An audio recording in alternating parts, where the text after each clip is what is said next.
Oke, kita mulai Ustaz ya. Ya, boleh Pak. Yuk. Bismillahirrahmanirrahim. Assalamualaikum warahmatullahi wabarakatuh. Waalaikumsalam warahmatullahi wabarakatuh. Assalatu wassalamu ala asrafil anbiya'i wa mursalin wa ala alihi wa sahbihi ajma'in. Allahumma sholli ala sayyidina Muhammad wa ala ali sayyidina Muhammad amma ba'du.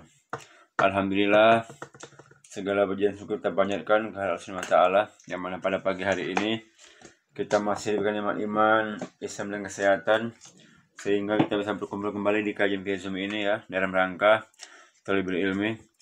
Salam kita panjatkan ke junjungan Nabi besar kita Nabi Allah Nabi Muhammad sallallahu alaihi wasallam.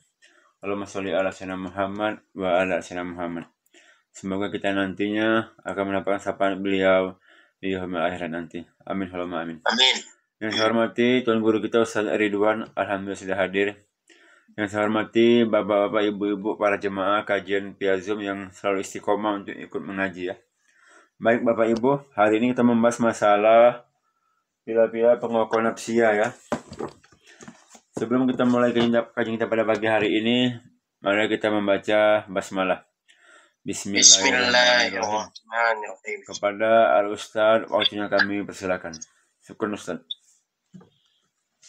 Bismillahirrahmanirrahim. Assalamualaikum warahmatullahi wabarakatuh. Waalaikumsalam warahmatullahi wabarakatuh.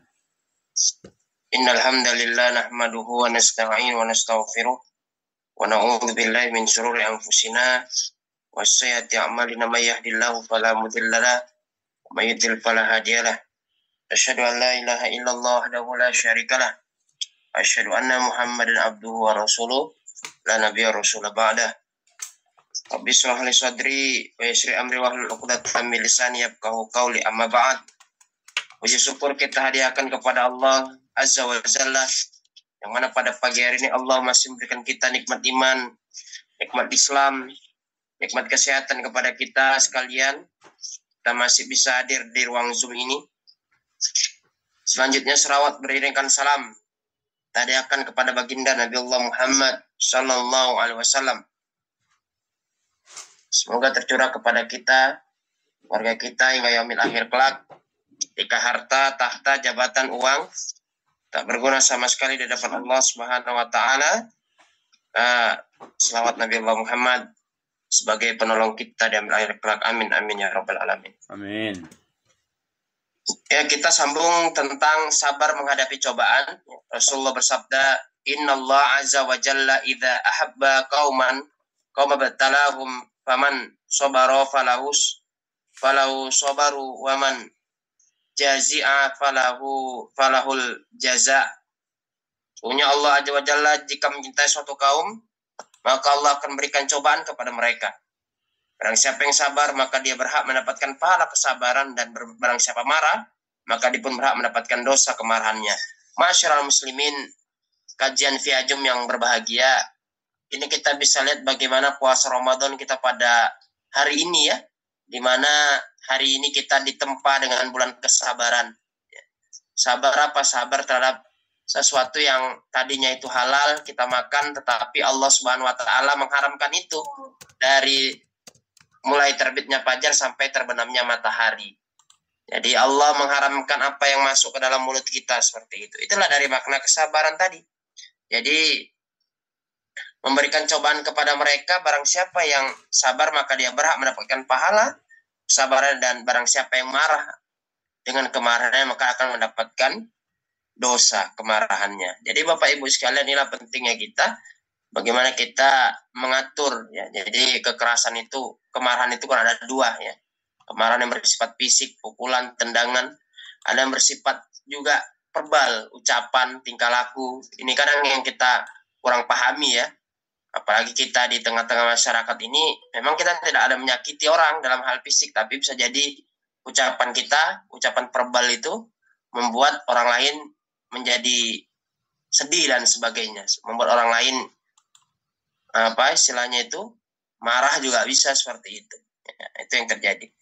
Ahmad telah mengeluarkan dengan jelas Mus'ab bin Sa'id dari ayahnya berkata Rasulullah, siapa manusia yang paling berat cobaannya? Rasul bersabda, al-anbiya para nabi, thumma salihun, ya orang-orang soleh, thumma amsalul fal amsal, kemudian generasi setelahnya, minan nasi yubtala rajul, generasi setelahnya lagi seorang akan diuji sesuai dengan kadar agamanya.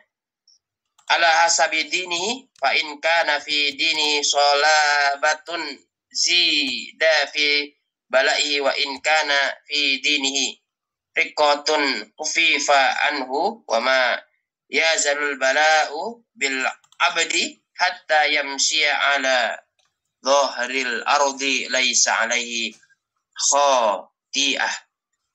Para nabi, para orang solih, generasi salaf setelahnya, generasi setelahnya lagi seorang akan diuji sesuai dengan kadar agamanya. Apabila ia kuat dalam agama, maka ujian akan semakin ditambah.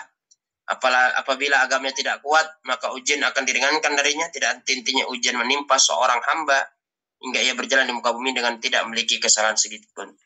Jamaah yang berbahagia, maka ini kita dapat melihat bahwasannya kalaulah ujian kita masih masih berkaitan dengan harta, masih dengan rezeki, itu ya masih biasa sebenarnya dibandingkan para nabi, para anbiya. Kenapa para nabi?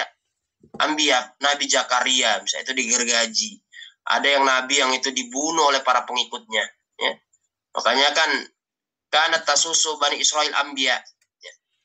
Dahulu Allah tuh mengutus, ya, para nabi itu kebanyakan dari apa? Dari Bani Israel, tapi nabi yang datang dibunuh, nabi yang datang diingkari, itulah mereka. Ya maka orang-orang cerdas inilah, biasanya orang yang cerdas ini yang bermasalah. Kenapa? Dengan kecerdasannya dia menjadi sombong. Ya, jadi kenapa seperti itu ya? Kita bisa lihat Bani Israel itu kan, yang pertama, mereka kan yang bermasalah. Di Timur Tengah bermasalah, di Eropa bermasalah, sampai sekarang bermasalah. Ya. Nah, kalau istilahnya itu, mereka ini banyak mencampur adukan Taurat, ya. Jadi kalau istilahnya itu dari Bani Israel yang dibunuh, ya, oleh masyarakat terutama di Mesir dan sebagainya oleh Firaun, ya bukan Firaun istilahnya itu, Ramses. Ada dua yang masih hidup sampai sekarang. Itu pun mereka punya Talmud, ya. Mereka ke Mesir belajar sihir, mereka juga belajar sihir. Mereka ke Mesir, ke daerah Babilonia, mereka juga nyembah patung. Makanya istilahnya itu mereka itu kedatang suatu tempat, suatu kaum, mereka mempelajari apapun, sampai-sampai kan mereka mengatakan Nabi terakhir itu akan datang di daerah yang banyak kurmanya, banyak pohon-pohon kurma. Makanya mereka pindah ke daerah Hijaz, ya, daerah sekarang itu namanya dulu Yasrib, namanya Madinah, seperti itu. Jadi itu tadilah. Jadi para nabi ini luar biasa cobaannya, ya. Bani Israel ini luar biasa. Nah, kalau dalam Islam itu dikatakan dalam Al-Quran keturunan babi dan kera. Karena sebegitunya mereka kan. Harun itu aja. Nah, ketika Musa kan 40 malam dia, ya, pergi meninggalkan kaumnya, ya kaumnya dikelola oleh Harun. Lihat kaumnya tiba-tiba menyembah sapi, Musa komplain kepada Harun. Kok bisa begini ya? Inilah perlakuan kaummu kan. Nggak bisa dikasih tahu, ya kan? Inilah contoh Bani Israel. Maka mereka diberikan kekuatan, memang dilebihkan dibandingkan kita orang biasa seperti itu. Makanya luar biasa itu di Palestina itu, ya sampai sekarang daerah Gaza itu kan belum bisa dikuasai karena memang ya mereka memang ada keturunan Bani Israel yang itu memang masuk Islam seperti itu. Jadi orang-orang solih, ya, orang-orang solih. Ya. Kenapa? Nggak mungkin, ya. Am hasibatum antahulul jannah, kan sudah kita bahas. Apakah kamu kira itu masuk surga tuh gampang? Hanya dengan sholat? Memang iya, ada hadis mengatakan ketika kita menjalankan ibadah yang Allah perintahkan, memang jaminannya surga. Tapi apakah kita tidak melihat bagaimana umat-umat terdahulu, bagaimana para rasul, para anbiya, ya, itu menderita luar biasa. Rasulullah 3 tahun diboikot oleh Bani Quraisy dan sekitarnya karena menyebarkan agama Islam. Sampai-sampai mereka memakan biji-biji kurma yang dihaluskan. Karena saking udah seperti itu. Makanya generasi setelahnya dan generasi setelahnya lagi. Maka kalau kita istilahnya sejarah. Belajar sejarah itu kita seperti kita melangkah ke masa depan dan ke masa lalu seperti itu. Kenapa seperti itu? Karena pasti akan berulang. Bagaimana penguasa-penguasa yang zolim, bagaimana orang-orang yang solih, itu pasti ada. Dan itu akan selalu berulang. Yang membedakannya adalah sarana prasarana. Yang membedakannya teknologi. Mungkin zaman Rasulullah, ya, zaman kita sebelum COVID belum ada namanya Zoom. Nah, ini kan teknologi. Sekarang dengan adanya COVID, ya, kita sekarang sudah ada Zoom. Ya, kita bisa bertatap muka, kita bisa saling sapa, menyapa, saling mengkaji Islam. Ini suatu hal yang sangat luar biasa. Jadi ujian itu akan terus datang. Ngaji atau tidak kita, belajar agama atau tidak, pasti ujian akan datang. Namanya hidup. Kalau nggak mau hidup, nggak mau ujian ya mati, selesai. Tapi pun akan diminta pertanggungjawaban. Kalau udah mati itu nggak terpikir lagi kita rumah kita, tak terpikir lagi mobil kita, tak terpikir lagi anak kita, udah selesai. Ya kan? Maka ulama katakan itu dalam satu riwayat, kalau Allah sudah kita nanti di padang mahsyar, ya bangun kita seperti apa? Tertidur. Apa kenikmatan dunia itu ya hilang. Hanya seperti kita mimpi. Ya mimpi kan seperti itu.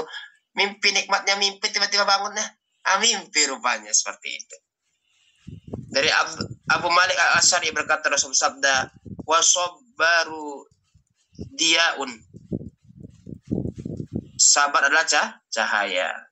Dalam Al-Quran katakan, pasta'inu bisobari wassalah, innallaha ma'as-sabirin. Memang sabar itu memang kunci yang utama. Ya, misalnya kita bisa melihat ada orang meninggal, suaminya dia sabar, ya, tidak meraung-raung, itu salah satu contohnya seperti itu. Abu Sa'id Al-Khudri, sungguhnya Rasulullah bersabda, wa man yatasabbar yusabbiruhullahu wa ma u'tiya ahadun ata'an khairan wa awsa'a min sabar. Barang siapa yang berusaha untuk sabar, maka Allah akan menjadikan mampu bersabar. Tidak ada pemberian yang diberikan kepada seorang lebih baik, lebih luas daripada kesabaran. Sabar ini kan contoh ya, ada anak-anak kita eksperimen, percobaan. Kita kasih coklat ke dia. Kalau kamu mau makan coklat sekarang, kamu dapat 2. Tapi kalau nanti selesai azan maghrib, kamu dapat 1 plastik. Pasti anak-anak yang belum ada sabarnya ya. Ya itu tadi, mengambil 2 coklat tersebut. Sama dengan kita. Kalau kita nggak sabar di dunia ini, makanya mengalahkan segala cara seperti itu. Maka kan petua bijak yang dikatakan oleh Imam Ali radhiyallahu anhu dikatakan, Imam Ali itu pernah menambatkan seekor unta, ya. Anak-anak kecil suruh jaga nih, saya mau beribadah, mau sholat, jaga unta saya. Gitu. Siap. Sudah siap sholat, malah sadel ya, istilahnya itu tempat duduknya itu hilang. Dan Imam Ali itu ke pasar lah mencari, dan ketemu punya beliau. Ya, beliau membayar berapa dirham seperti itu. Maka Imam Ali mengatakan, andai anak itu menjaga unta ini sampai selesai sholat, maka dirham ini untuk dia gitu. Ya, dirham ini untuk dia seperti itu. Padahal sudah Allah jamin rezekinya. Mau dari cara yang halal atau cara yang haram. Mungkin cara yang haram cepat. Padahal tinggal menunggu orang sholat seperti itu. Dari Abu Yahya Su'aib bin Sinan. Ya berkata Rasulullah sabda, wa in asobathu dharra'un sabara fakana khairan lah. Jika ia ditimpa dengan kesulitan, maka ia akan bersabar, dan kesabaran itulah kebaikan baginya. Maksudnya apa? Tidak meraung-raung, ya, tidak menghardik ataupun marah kepada Allah, tidak ridho dengan qadanya Allah seperti itu. Contoh misalnya ya, kenapa ya Allah aku dilahirkan pendek misalnya? Itu kan ya sudahnya qadanya Allah. Ya, kenapa aku tidak dilahirkan seperti orang yang ada di Eropa, tingginya 190 cm, 180 cm, sehingga kalau saya pakai baju nampak gagah karena tinggi. Nah ini, kenapa tidak ridho terhadap qadanya Allah? Rupanya dia lahir di Indonesia. Ya. hidungnya pesek misalnya, kulitnya sawo mateng, ya. Tingginya cuma sampai 160, seperti itu. Ya. Maka harus diridhoi seperti itu. Karena kesabaran tuh kebaikan baginya sama soalnya seperti kita mengendarai kendaraan, baik sepeda motor, baik mobil, ya. Kalau kita tidak sabar, ya apalagi di kita nih ya, di kota kita ini cenderung orang melanggar lampu merah gitu. Memang ini kan Ustaz, bukan Allah yang buat ini Ustaz lampu merah, iya, tapi kemaslahatan kita bersama gitu mematuhinya. Kalau misalnya tidak ada kemaslahatan kita ya, nggak ada yang mau ngalah, semua pingin maju, ya sudah ya kan. Padahal terjadi kecelakaan, contohnya kalau lampu merahnya itu mati lampu, udah nggak ada rasa kesabaran, sudahlah. Apa yang terjadi? Kita rugi pun orang lain rugi harta ya, rugi cacat badan dan sebagainya. Kenapa? Karena berkendaraan tadi.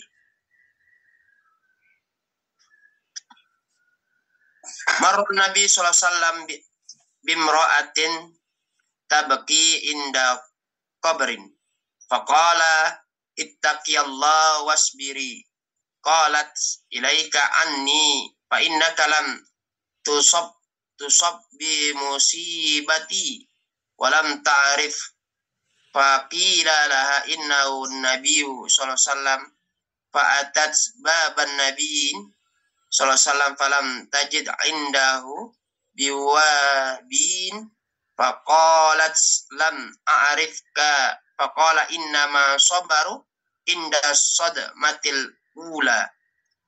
Suatu ketika Nabi menghampiri seorang wanita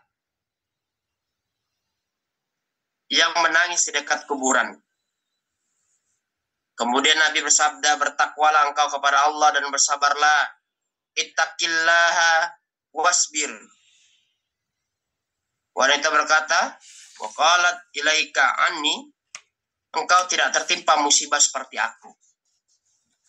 Wanita itu tidak mengenal Rasulullah SAW. Berkatakan kepada wanita itu bahwa yang berkata tadi adalah Rasulullah. Waktu lalu mendatangi rumah Nabi, tapi ia tidak menemukan penjaga pintu, sehingga ia masuk ke rumah Nabi berkata, aku tidak mengenal engkau. Rasul bersabda, sungguhnya kesabaran itu pada saat pertama kali ditimpa musibah. Jadi kesabaran itu ketimpa musibah. Bisa jadi Allah mengambil istri kita, karena Allah lebih sayang kepada istri kita. Bisa jadi Allah mengambil suami kita, karena Allah lebih sayang kepada suami kita. Kenapa? Karena setiap yang bernyawa itu pasti mati, nggak ada yang kekal, kan? Meninggalkan dan ditinggalkan. Kalau nggak kita yang duluan, suaminya atau istrinya, yang seperti itu. Jadi, karena kesabaran terhadap musibah yang ditimpanya seperti itu. Karena kan nggak sabar, nggak yakin rezeki dari Allah. Kalau nanti suamiku meninggal, siapa yang nafkah, yang biayai, kan gitu.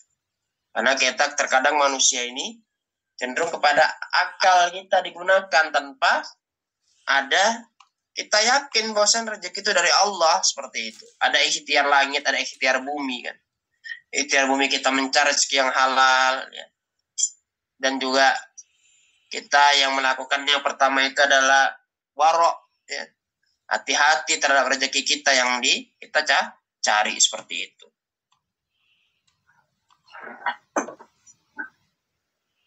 Dari Abu Hurairah, sungguhnya Nabi bersabda, yaqulullah ta'ala ma li abdil mu'mini indi jazaa'un idza fabattu safiyathu min ahlil dunya thumma tasabahu illa al-jannah.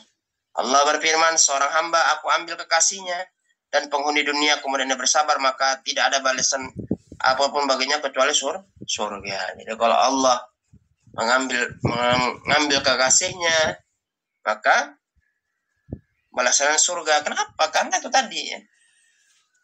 Suami itu kalau nggak ada istrinya, ada yang beda dari hidupnya. Ya biasa ada yang menunaikan hak-hak suaminya. Ini nggak ada istrinya, siapa yang mau menunaikan? Ya, makanya seperti itu.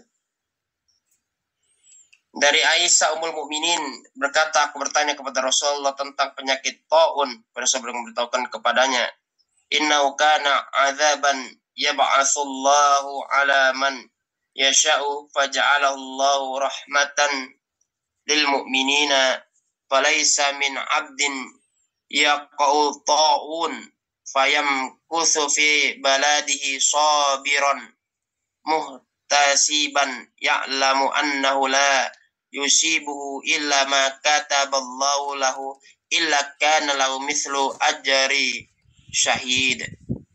Sungguhnya ta'un itu adalah siksa yang dikirimkan Allah kepada orang dikehendakinya.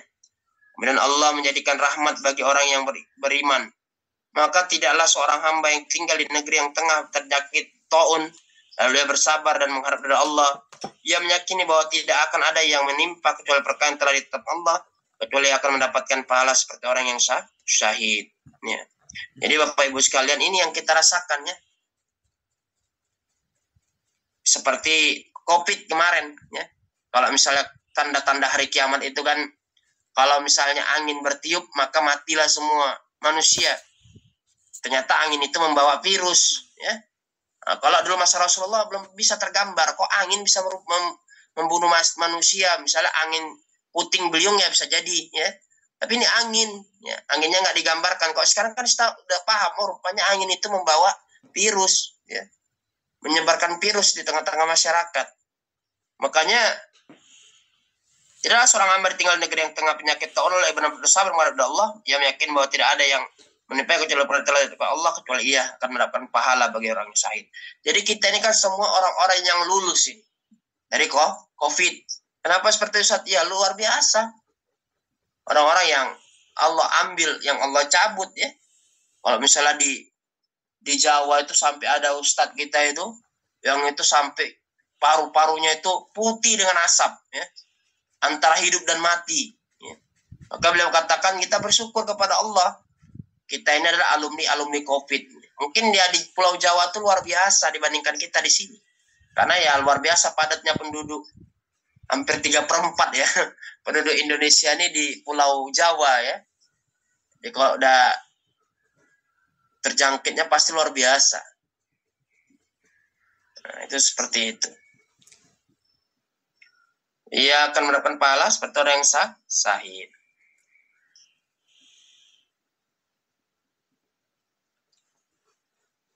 Inna Allah azza wa jalla qala, sungguhnya Allah berfirman, idza talaitu indi bihabibatihi fasabara awastuhu minhuma jannah.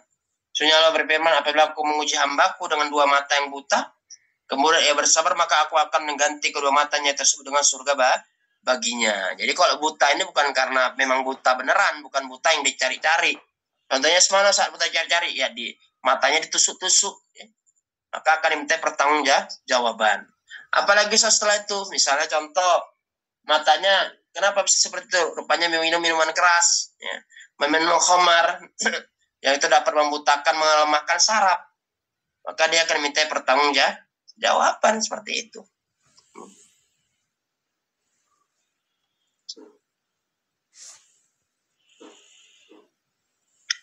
Dikatakan di sini juga jamaah sekalian, dari Atha Ibnu Abi Robah, ia telah berkata kepadaku Ibnu Abbas, apakah tak perlu aku memperlihatkan kepadamu seorang wanita penghuni surga? Aku berkata tentu sangat perlu. Maka Ibnu Abbas berkata, hadil mar'atu saudah atat Nabiya sallallahu alaihi wasallam qalat inni usra'u wa inni atakashafu fad'ullaha li qala in syi'ti sabarti walikil jannah wa in syi'ti da'autullahu ta'ala an yu'afiyaki qalat asbiru qalat inni atakassafu fad'ullaha an la atakassafa fada'alaha. Dan wanita yang hitam ini, ia datang kepada Nabi seraya berkata, ya Rasulullah, aku biasa terkena ayan. Kita sawan lah biasanya ya.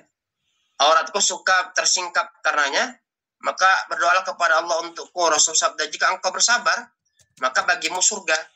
Tapi jika engkau mau, maka aku akan berdoa kepada Allah agar menyembuhkanmu. Wanita itu berkata, aku akan bersabar saja, tapi auratku suka tersingkap, maka berdoalah untukku agar auratku tidak tersingkap. Kepada Rasulullah berdoa untuknya. Jamaah sekalian, inilah luar biasa bagaimana sahabiah pada masa Rasulullah Muhammad Sallallahu Alaihi Wasallam. Yang pertama adalah mereka ini, maka dalam Islam itu hukum berobat itu sunnah, bukan wajib. Ya. Apa tuh Ustaz? Misalnya sunnah itu ya dikerjakan berpahala, tidak dikerjakan pun tidak apa-apa, seperti itu. Jadi luar biasa ini. Wasi aja ayan itu kan, kalau kita belajar ilmu kedokteran itu kan terjadi yang namanya, bukan belajar Islam, informasi yang kita dapat, saraf-saraf itu kelebihan tegangan listrik. Jadi kalau dalam tubuh kita nih, saraf-saraf ini mengandung listrik. Jadi ayan itu orang-orang yang sarafnya itu berlebih, tegangan listrik berlebih, ya masuk ke otak segala macam, sehingga pada kejang-kejang. Maka ketika ditanya, kamu kenapa kejang-kejang? Nggak bisa lagi mereka memahami apa yang mereka lakukan. Kenapa ya? Kesadarannya hilang. Kenapa? Karena proses dari ayan tadi seperti itu. Maka dia mengatakan, ya Allah Rasulullah, berdoalah kepada Allah agar hilangkan penyakitku. Rasulullah, jika engkau bersabar, maka balasannya surga. Kan kalau kita sekarang adalah balasan surga, tapi perempuan ini luar biasa. Jangan sampai auratnya terlihat oleh orang lain. Karena ayan itu kan nggak sadar. Kalau orang yang ayan ini masuk ke dalam air, ya sudahlah, ya bisa, kalau misalnya sudah azalnya meninggalkan dunia ini. Oke, kalau dia dekat-dekat kursi, dekat-dekat meja itu ya kasihan kepalanya, bisa ada yang bocor, ada yang luka. Kenapa? Karena ya nggak sadar dia melakukannya.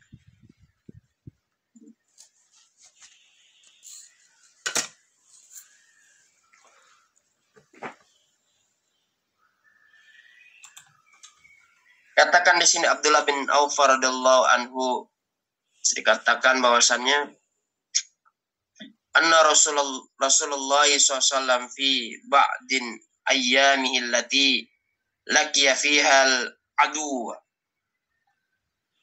intadharu hatta idza malati syamsu qama fihim faqala ya ayyuhan nas la tatamannaw liqa'al aduwi was'alullaha al-afiyah fa idza laqitumuhum fasbiru wa'lamu anna jannata tahta zilali suyuf. Thumma qala Allahumma munzilal kitab wa mujriyal hisab wa hazimal ahzab ihzimhum wansurna alaihim. Sungguhnya Rasulullah di sebagian waktunya ketika perang, beliau menunggu hingga matahari condong ke barat. Kemudian beliau berdiri di hadapan kaum muslimin bersabda, wahai manusia, janganlah mengharap bertemu dengan musuh dan mintalah keselamatan kepada Allah. Tapi jika kalian bertemu dengan musuh, maka bersabarlah dan ketahuilah bahwa surga ada di bawah bayang-bayang pedang. Rasul bersabda, ya Allah, Zat menukar kitab yang menjalankan awan, menghancurkan musuh. Hancurkanlah mereka dan tolonglah kami untuk mengalahkan mereka. Ini ya. Jadi dalam Islam itu, maka setelah kita berpuasa itu, maka kan ada kewajiban perang dalam Islam. Makanya kalau dikatakan kutiba, ayat kutiba itu, maka perspektifnya ada dia perspektif individu ya, seperti puasa. Ada memang perspektifnya otoritas negara, nggak bisa kita otoritas individu melakukannya. Seperti kisos, seperti kital, perang, itu memang otoritas negara dalam Islam, bukan otoritas individu. Makanya dalam Islam itu ya digunakan jihad fisabilillah, zakat itu harta zakat digunakan untuk berjihad fisabilillah pada masa itu. Maka sahabat-sahabat yang dia tahu walal akhiratu khairu wa abqa, bahwasannya dunia ini ya, akhirat itu lebih baik ya, daripada dunia. Maka kita bisa melihat contoh bagaimana Utsman bin Affan itu menyumbang persiapan itu untuk 30.000 pasukan perang pada saat itu. Kalau dirupiahkan itu ya bisa miliaran. Kenapa seperti itu? Kalau kita rupiahkan, unta sudah berapa? Perlengkapan perang sudah berapa? Kalau baca informasi misalnya, AK-47 itu yang KW aja sudah 15 juta. Ya. Senjata api yang semi pendek itu aja sudah 5 juta. Nah, ini udah berapa? 30.000 pasukan. Luar biasa berarti. Berarti dengan hartanya dia mempercepat masuk ke dalam surga. Ini nggak bisa kalau dia dengan hanya memakai akal saja tanpa diiringi dengan Al-Quran. Kalau secara akal ya tanpa ada Al-Quran ya kok serugilah, sayang lah. Ya. Padahal harta kita tidak dibawa sampai kita mati. Kalau kita tidak digunakan di jalan Allah seperti itu. Bagaimana ya? Abdurrahman bin Auf menyedekahkan 200 ekor unta, udah luar biasa itu. Kalau misalnya untanya udah 50 juta, udah kali berapa coba? 200. Ini kan mereka ini orang-orang yang bertemu dengan Rasulullah, bukanlah orang yang sekali dua kali.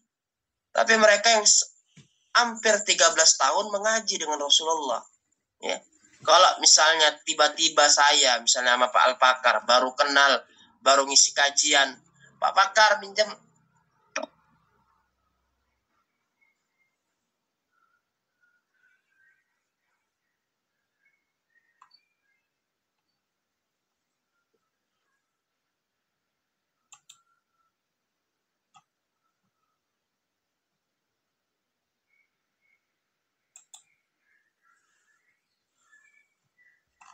Ya kan? Pak Pakar minjemlah dulu 5 juta. Ini Ustadz mana ini? Baru kenal udah pinjam-pinjam duit. Pasti nggak akan dikasih. Tapi kalau orang sudah lama, ya sudah pernah berpergian, sudah pernah berbisnis, orangnya sudah terpercaya, maka ya insya Allah. Makanya itulah bagaimana membangun sebuah kredibilitas. Makanya Rasulullah kan contoh yang baik ya dalam hal perang. Misalnya mereka, Rasulullah nggak menyuruh sahabat, misalnya Utsman kamu kaya, kamu sumbang, enggak. Siapa yang mau ikut, ya, siapa yang menyumbangkan hartanya, Rasulullah nggak mengkhususkan kepada sahabat, ayo kamu, udah kaya raya kamu sumbang, tidak. Tapi siapa yang mau menjemput surganya Allah, ya, siapa yang mau membebaskan sumur untuk kaum muslimin, maka sahabat berbondong-bondong. Maka dikatakan ketika Abu Bakar As-Siddiq menyedekahkan seluruh hartanya, maka mengatakan sahabat yang tidak bisa menandingi apa yang dilakukan oleh Abu Bakar As-Siddiq. Kenapa? Karena hartanya digunakan semuanya di jalan dakwah. Ingat dalil tentang keseharusan bersabar ketika mendapat ujian. Adapun dalil tentang kewajiban ridho menerima qada adalah apa yang dilakukan oleh Ibnu Haq bin Hasim Al-Bukhari dalam Al-Adab Al-Mufrad. Ia mensahihkan hadis ini. Az-Zahabi juga menyetujui dengan lafaz hadis wa as'aluka ridho'a ba'da qada, dan aku minta kepadamu ya Allah bisa ridho setelah menerima qadanya Allah. Apa itu qadanya Allah? Misalnya contoh daerah yang kita tidak kuasai, misalnya kita naik kendaraan, nauzubillah min zalik, tiba-tiba jatuh kita ya. Jatuh sehingga menyebabkan kaki kita retak tulangnya. Nggak bisa sama dokter, harus diamputasi misal. Itu kan kalau misalnya kita nggak ridho dengan qadanya Allah, kita menghardi Allah, marah dengan takdir ya Allah. Kan ada orang seperti itu. Aku udah puntung kaki, cemana lah ya Allah ya. Nggak layak hidup. Ini orang yang tidak ridho dengan qadanya Allah Subhanahu wa taala. Harus ridho dengan qadanya Allah. Harus bersabar. Ya Allah udah bisnis sana kemari pakai cara coach ini, coach itu, sampai cara Jepang, cara Cina udah dipakai. Tapi kok gini-gini, ya sabar. Berarti Allah titipkan rezekinya segitu. Ya, bukan berarti ya udahlah aku miskin dah, ini memang takdirnya Allah, bukan.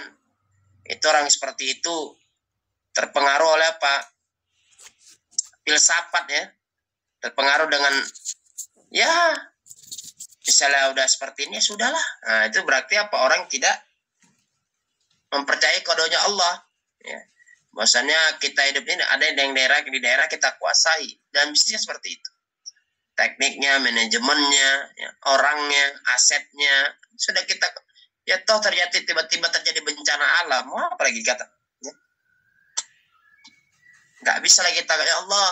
Ya kalau hitung matematis kan, jual sekian, nanti yang beli sekian, dalam setengah tahun balik modal, itu kan akal manusia. Tiba-tiba Allah kasih bencana, mau bilang apa kita? Tanah longsor, ya, banjir misalnya, banjir barang kita misalnya nggak bisa dipakai, mau digunakan, mau dibilang apa lagi? Maka kodo dengan Allah Subhanahu wa Ta'ala, seperti itu.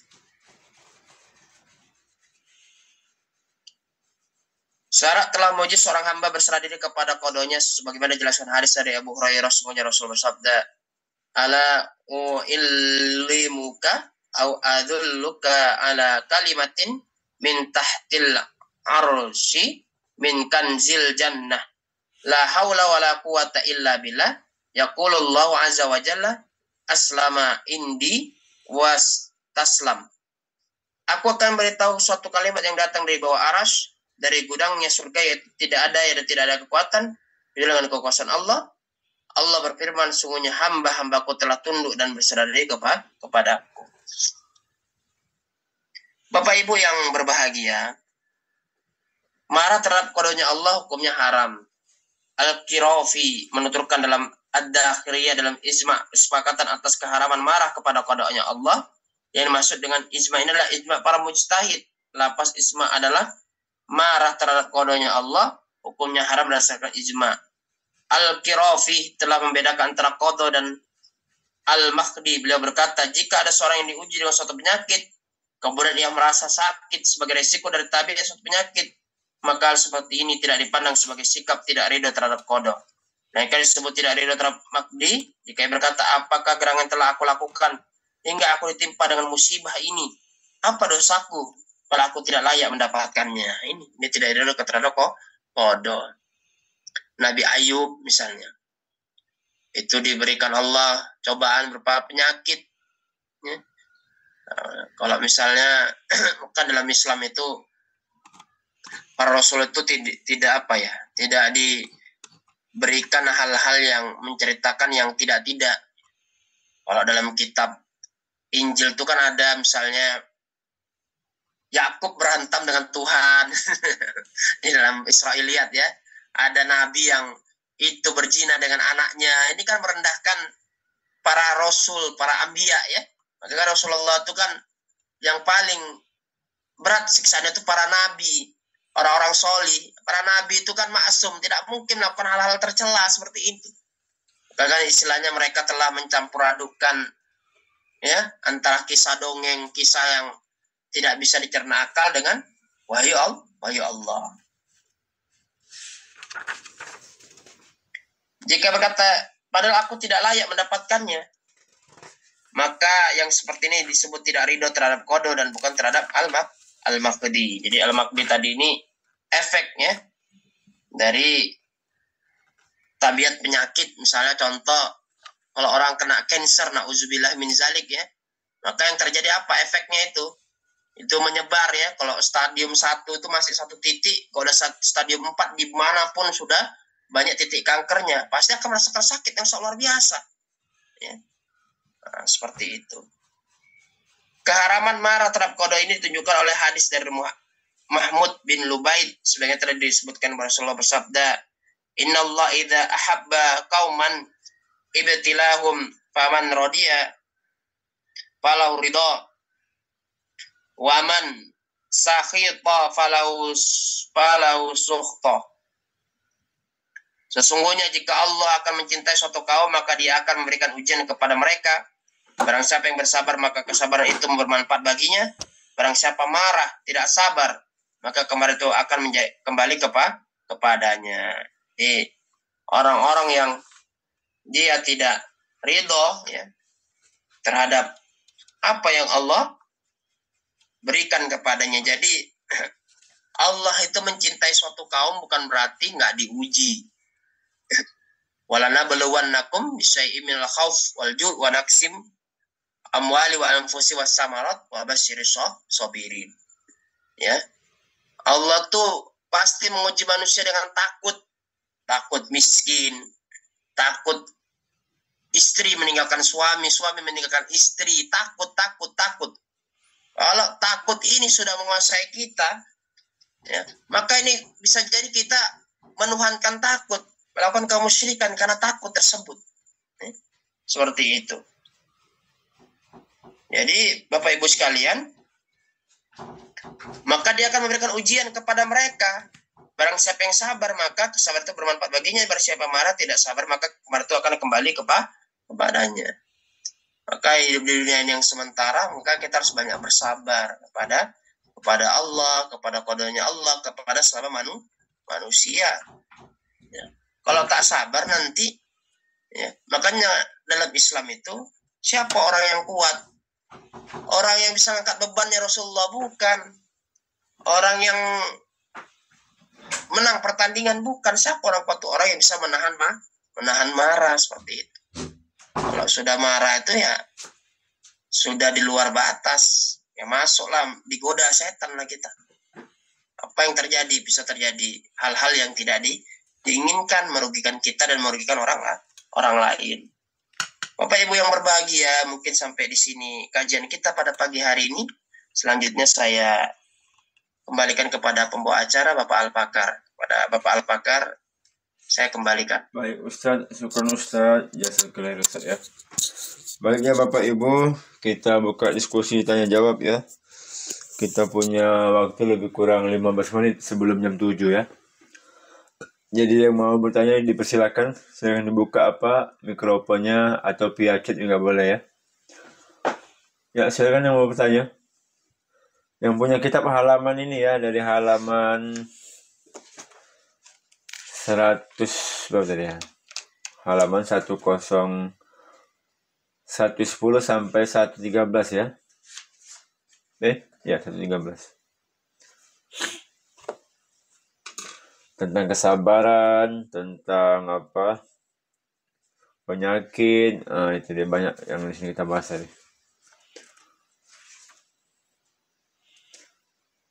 Ada yang mau bertanya nih, Pak Mantondang, Pak Junaidi, Pak Riswanto, Pak Reja, silakan.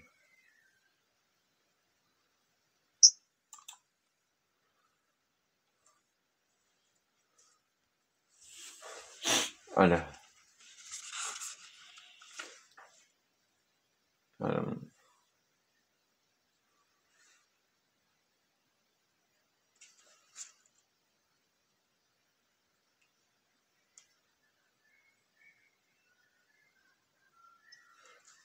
Assalamualaikum Ustaz. Ya Pak, Waalaikumsalam Pak. Yang tadi yang halaman 111 Ustaz. Yang dua mata yang buta itu bukan mata maksudnya Ustaz ya? Ya. Kan tadi yang halaman 111 yang sesungguhnya Allah berfirman, apabila aku menguji hambaku dengan dua mata yang buta. Itu maksudnya tadi Ustaz bilang itu bukan mata Ustaz ya? Maksudnya bukan mata buta ya? Mata yang dengan dua mata yang buta Pak, jadi? Nah, maksudnya apa tadi makna tadi Ustaz? Kan kata Ustaz bilang ini bukan mata kita yang buta, maksudnya apa tadi Ustaz bilang? Lupa saya. Oh, maksudnya butanya tuh karena apa gitu ya? Iya, tadi kan Ustaz bilang ya. Iya. Jadi kalau misalnya dia memang buta karena memang bawaan, yaitu dia bersabar maka akan mengganti kedua matanya tersebut dengan surga baginya. Tapi kalau misalnya matanya ini dibuatnya misalnya ada kejadian, ya Allah alam. Iya. Ada orang yang karena minum minuman keras sehingga matanya buta, ya berarti dia akan dimintai pertanggungjawaban. Udah tahu itu diharamkan diminum sama dia, sehingga terjadi kecanduan. Kalau nggak minum minuman keras nggak bisa tidur, ini udah bahaya ini. Tingkat kecanduannya luar biasa. Atau sering kita ini, makanya kita jaga anak-anak kita ini, terutama apalagi mau lebaran ini ya, senjata-senjata yang itu terbuat dari pistol yang peluru plastik itu ya. Iya, pisau-pisau saja, pisau-pisauan ya. Kok ada mata ini memang rentan, kok ada mata ini buta, nauzubillah lah. Iya, iya, iya. Bisa lagi kita ya. Udah lemah ini, yang mata yang lemah. Yang pertama, yang kedua untuk dibawa kejahatan enak kan nampak aurat. Yang pokoknya orang-orang yang itu yang matanya buta itu kan pernah ya kalau satu ketika itu ada yang minta disembuhkan sama Rasulullah kalau nggak tidak salah itu. Dia nggak mau. Kenapa? Karena ya dengan buta ini dia terbebas dari hisab. Iya, Oh iya, gitu iya. dia banyak ini kok saya nih. Apalagi di luar nih kan. Iya, iya. Apa yang tertengok kita, apalagi media sosial. Ya. Nah ini ya akan lebih banyak hisabnya nanti. Ya, akan lebih banyak jawaban yang akan kita. Iya, berarti Ustaz misalnya yang di sini kan berarti itu dia, berarti maksudnya kalau memang matanya memang buta dari bawaan, tapi dia bersabar itu berarti pahalanya surga Ustaz ya? Ya, Iya, atau iya, iya. kelainan Pak. Kan kita kan nggak tahu kan kadang penyakit. Iya, iya, iya. Apa dia makan obat tertentu, misalnya ada orang kena diabetes kan. Makan obat tertentu misalnya lari ke mata, kita kan nggak tahu ya, kadang obat-obat ini kan dia banyak apa istilahnya itu ya, indikasi ataupun reaksinya tuh berbeda-beda ya setiap Berbeda-beda. tubuh. Ada yang malah lari ke mata, ke gigi atau segala macam, tiba-tiba lari ke mata. Iya, iya. Tanya buta seperti itu, maka dia bersabar, maka Allah akan mengujinya, memberikan pahala surga. Oke, Itu. ya oke. Syukur Ustaz. Ya Pak. Ya silakan, ada lagi mau bertanya? Masih banyak waktu kok, ada kita lebih kurang 10 menit. Waalaikumsalam ya Pak. Ya, jadi Ustaz bilang kan tadi masalah jual data itu bisa bikin buta Ustaz. Tapi kalau kita jadikan bisnis itu Ustaz, ini kan momen. Iya, maksudnya begini. Gimana, Ustaz? Pak, maksudnya hati-hati, boleh saja nggak masalah, cuman ya? dalam penggunaannya harus hati-hati. Misalnya pakai kacamata. Saya pernah tuh lihat video itu, udah kayak mafia itu satu kampung, jadi pakai truk anak-anak masuk ke kampung lain, malah perang-perangan. Ya memang anak-anaknya semua pakai helm, cuman itu kan mengajarkan tawuran juga jadinya. Kalau misalnya dia untuk berlatih ke tangkasan, berlatih fokus ya nggak masalah. Cuman tadi itu jangan sampai, ya ini kan kita lihat apakah digunakannya untuk hal-hal yang membahayakan kan Pak, takutnya membahayakan. Kalau misalnya nggak masalah, misalnya digunakan untuk olahraga, latihan, ya nggak ada masalah. Cuman ya tadi yang saya bilang, ya kan, karena terkadang kan ada isinya kan, senjatanya itu, ada pelurunya, tiba-tiba dipakai orang, dipakai adiknya kan, tanpa ada, kena lah matanya. Makanya itu tadi perlunya pengawasan orang tua dalam hal-hal seperti itu. Sama halnya dengan panah. Panahan kalau misalnya nggak ada pengawasan orang tua kan bahaya itu. Panahan-panahan itu yang sering dimainkan oleh sunnah Rasul itu kan. Maka harus ada pengawasan. Terkadang anak tadi tuh Pak, saya lihat di YouTube tuh kan, masuk kampung orang bukan malah masuk pakai truk, orang tuh pakai helm, malah tawuran dengan senjata itu. Masya Allah. Ustaz. Iya Pak. Pokoknya Pak Liswani tetap harus dipantau sama ibu bapaknya lah kalau main main bisa kan pistol-pistolan, harus dipantau lah.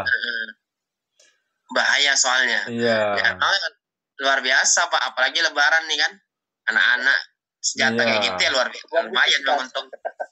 Tapi dipantau lah, kita kasihan ya. Kalau udah buta mata nih gimana lagi ke depannya kan? Iya. Melihat dunia ini gimana kalau udah buta mata ini. Biar nggak terjadi hal-hal yang tidak diinginkan Pak Des.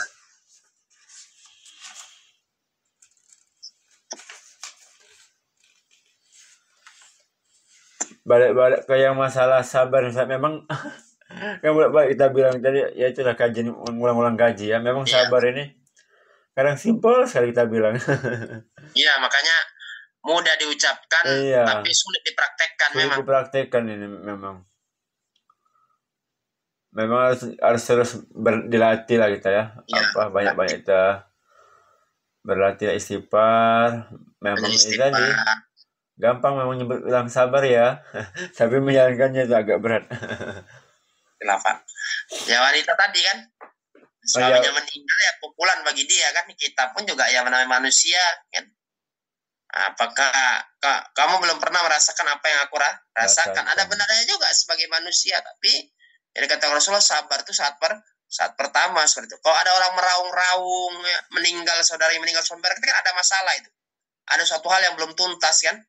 Meraung-raung dia nangis sana, istilah meraung-raung, Habis itu menangis, terjungkrak-jungkrak kan gitu, ada kita lihat kan. Iya. Tiba-tiba bapak yang meninggal, berarti kan ada yang belum tuntas.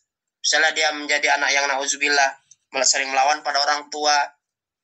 Yang kedua melakukan misalnya anaknya menggunakan zat-zat terlarang, nggak dikasih tahu nggak bisa, terakhirnya seperti itu. Stres orang tuanya mungkin kan, nah, bisa jadi merongrong seperti itu. Ada sesuatu yang nggak tuntas. Kalau udah tuntas dia dari ide, insya Allah bersedih namanya manusia kan. Jadi kita juga pasti mati. Terkadang kan mati ini kan mati dalam apa kan, itu pilihan kita kan. Mati dalam ibadah, mati dalam kajian, ya nauzubillah, jangan mati ke dalam maksiat. Iya. Banyak sekarang nih yang kayaknya kan terkadang bukannya terhadap harta nih, orang banyak harta nih kan lebih banyak dia kecenderungannya. Dengan harta dia bisa melakukan maksiat seperti itu kan, maka diuji juga. Yang miskin juga seperti itu, apakah dengan kemiskinannya dia ridho, tidak? Apakah misalnya ibadahnya tetap jalan atau malah meninggalkan? Kan kita gitu kan, udah nauzubillah, sudah Allah belum cukupkan rezekinya tapi dia meninggalkan Allah. Bagaimana Allah berikan kekayaan kepada dia? Walah, udah makin lupa adalah sama Allah. Itu. Iya Ustaz.